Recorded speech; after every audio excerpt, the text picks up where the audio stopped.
Саламатсыздар ма балалар? Бүгін сендермен 5-ші сыныптың ағылшын тілінің жұмыс дәптерін жасайтын боламыз. Видео ұнаса лайк басып, комментарий қалдырып отырайық. Бүгін 9-ші беттегі жұмыс дәптермен жұмыс жасаймыз.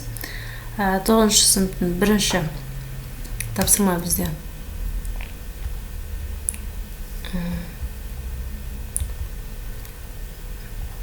Яғни 8 жаттығу берілген, соларды орындаймыз.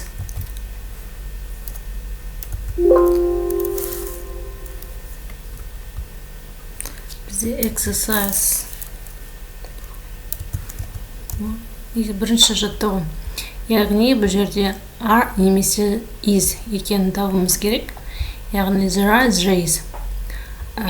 Жекеше тұрған кезде ол және қызға, ұлға, жеке заттарға қолданған кезде изді, ал көпше түрде және маған деген саған деген кезде а жалғауын жалғаймыз.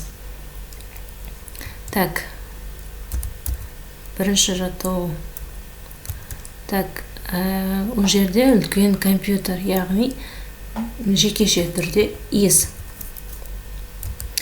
Екіншісі, ол жерде өте көп кітаптар тұр, яғни көпше түрде а жалғауын. Үшінші, ол жерде, яғни почтадан хаттар келіп тұр, яғни тоже көпше түрде тұр. Төртінші жаттығу. Яғни бір ғана ағылшын мұғалімі туралы айтып тұр, жекеше түрде тұр. Бесінші жаттығу. Яғни Ұлыбритания студенті туралы айтып тұр, тоже is жалғауымен. Алтыншы тапсырмада. Яғни өте көп балалар, яғни 15 бала туралы айтып тұр, бұл жерде көпше болады. Жетінші тапсырмада тоже көпше түрде тұр. Сегізінші тапсырмада яғни бір ғана кітап туралы айтып тұр. Екінші exercise бізде екінші жаттығу.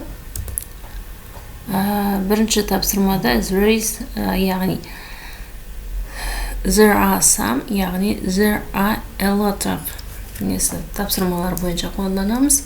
Яғни бізде өте көп болған кезде there are a lot of деп жазамыз, ал санауға болатын аз заттар болған кезде there are some деп жазамыз. Яғни бұл жерде 3 сумка тұр. Яғни бізге there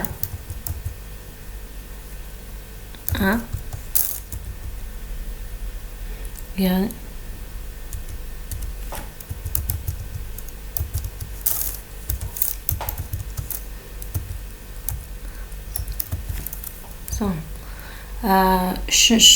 екінші тапсырмада, яғни тоже санауға келеді. There are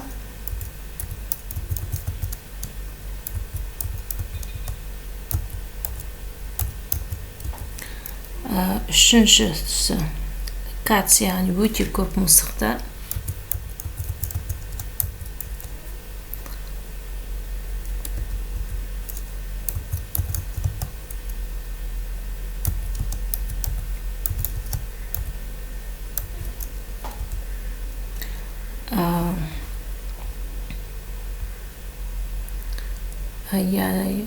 Төртінші тоже, яғни столда өте көп ручкалар жатыр.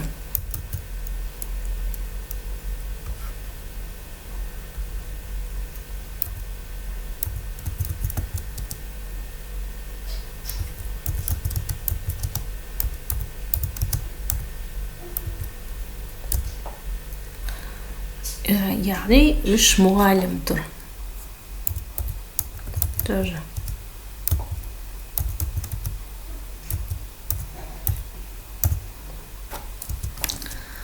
Осымен бұл жаттығымыз аяқталды. Яғни енді 3-ші тапсырма жазамыз.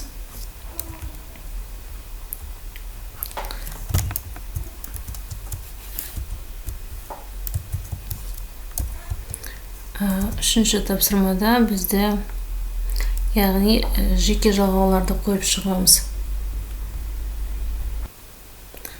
Бірінші тапсырмада бұнда жазамыз.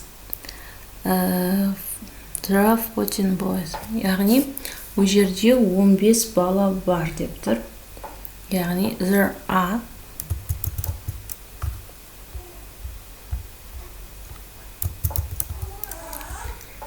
екіншісі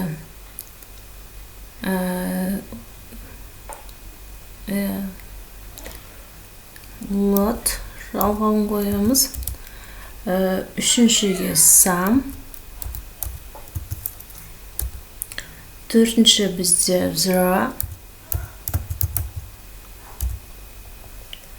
Бесінші of. Алтыншы бізде one. Жеті is. Осымен бүгінгі тапсырмамыз аяқталды. Лайк басыңыздар, комментарий қалдырып отырыңыздар. Сау болыңыздар.